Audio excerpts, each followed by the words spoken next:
Alright, this begins Chapter 3, Lesson 9, dealing with dividing by decimals. Before we get into that, let's see what you remember from Lesson 3.8. So now we're going to take 12 and 89/100 divided by 10. We're going to round to the nearest tenth if necessary. Is your answer A, 0 and 1,289 10,000s, B, 1 and 2 tenths, C, 1 and 3 tenths, or D, 1 and 389 hundredths. Sorry, thousands. I don't like saying decimals out loud. And your answer is C. Now we're going to find 82 and 5/10 divided by 3. We're going to round to the nearest tenth if necessary. So this is kind of a no-brainer. Anyone that's not rounded to the nearest tenth isn't an answer. So, but to humor me, is it A, 24 and 15/100, C, 24 and 75/100, C, 27 and 5/10, or D, 28 and 80/100? And your answer is C. It's the only one rounded to tenths. That's kind of a bogus one.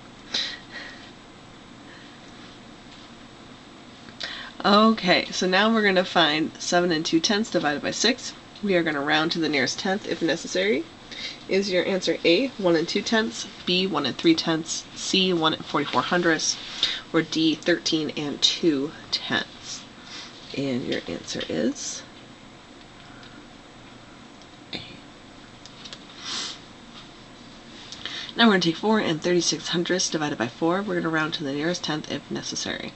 Is it A, 1 and 18/100, C, 1 and 1/10, C, 1 and 4/10, or D, 1 and 5/10? I think I said C twice. Sorry about that. And your answer is B. So now we have $7.85. We're going to equally divide it amongst 5 people. How much money does each person get? Is it A, $1.47, B, $1.50, C, $1.57, or D, $1.87? And your answer is C, $1.57. So now, what is the mean of the set of gymnastic scores? In other words, what is the average? So add them up and then divide by the number of scores. It's funny how that mean thing just hasn't gone away. So mean. Is your answer A, 7 and 1/10, B, 7 and 5/100, C, 7 and 2/100, or D, 7 and 1/100? And your answer is C. So now for today, we're going to divide decimals by decimals. So we're going to find 59 and 4/10, and we're going to divide that by 3 and 6/10. Now when we deal with decimals, we're going to actually multiply, estimate first, and then we're going to move our decimals over a bit so that we're only dealing with, because in the divisor we need to get rid of this decimal. So we're going to multiply both the divisor and the dividend by 10 to make it a whole number. So what we do to one side, we do to the other. Now we're dealing with 36 divided by 594. And then it just works as if we're dividing with whole numbers. We're just going to put up our decimal point. And when we compare it to our decimal, when we compare our quotient to the estimate that we have, you can see that it does make sense. And you can check it out. So now we're going to find 72 and 9/10 divided by 5 and 4/10. So pause the video, actually work out the problem. Is the answer A, 1 and 35/100, B, 1 and 42/100, C, 13 and 5/10, or D, 14 and 2/10? And your answer is? Now we're going to be dealing with one where we have zeros in the quotient and in the dividend. So here we're going to take 8 and 1/10, and we're going to divide that by 54 thousandths. Now here we've got 1, 2, 3 different place values that we need to deal with. So that's why they tacked on 3 places behind the decimal. So we're going to multiply each one by 1,000 to get rid of that decimal. So we're dealing with 54 divided into 81,000. And really the only reason we're getting rid of that decimal is so that we end up with our decimal in the right place when this all works out. So now we're going to divide as if we're dividing with whole numbers. And we're going to have to write a 0 in the ones because 0 divided by 54 equals 0. And we're going to place the decimal point. So if we chop up 8 1/10 into these little teeny tiny sections, we're going to have 150 teeny tiny sections. And that's why we end up with these big numbers when we're really dealing with what starts out with a small number and divided into a little even smaller number.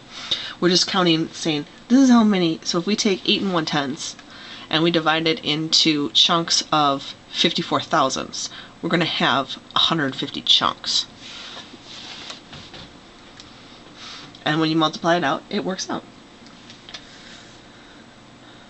So now we're going to find 81 9/10 divided by 63 hundredths. Is the answer A, 13, B, 13 3/10, C, 130, or D, 133? So if we take 81 9/10 and we divide it into chunks of 63 hundredths, how many chunks are we going to have?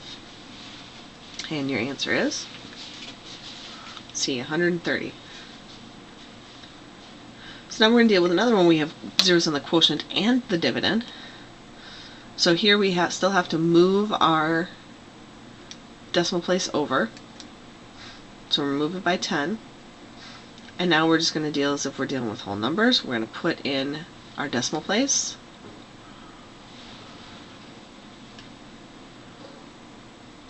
And since 13 does not go into 5, we have to make it go into 52.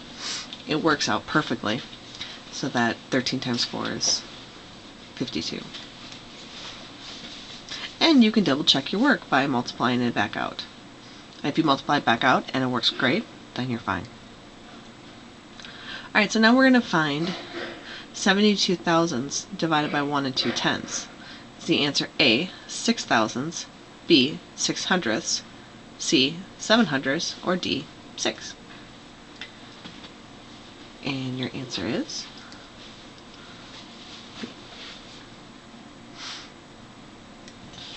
So Lennon bought stock at $42.88 per share. If he spent $786.85, how many shares did he buy? Round to the nearest tenth. So we're going to take this $786 and we're going to divide it by our $42. So we're going to multiply the divisor and the dividend by 100 to get rid of those decimal points.